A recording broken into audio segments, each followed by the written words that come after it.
और ये बात हमेशा अपने जहन में रखें कि हर वक्त बहादुरी का मुजाहिरा न करें, बल्कि हालात को देखकर, वाक़यात को देखकर, आगे पीछे देखकर बहादुरी का मुजाहिरा करें।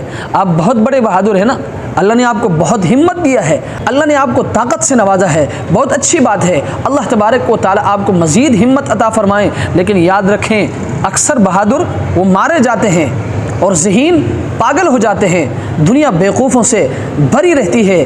किसी ने सही कहा कि जहालत बहुत बड़ी नियामत है। क्यों? इसलिए कि शुऊर आपको तकलीफ़ में डाल देता है, और ऐसा तकलीफ़ कि वो तकलीफ़ आवाम के समझ से बालातर होती है, और उस तकलीफ़ में फिर आप अकेले ही रह जाते हैं। क्यों?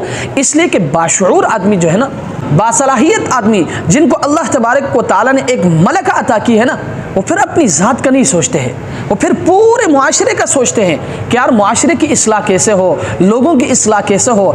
इसलिए अक्सर वक्त वो सोचते रहते हैं, जिसकी वजह से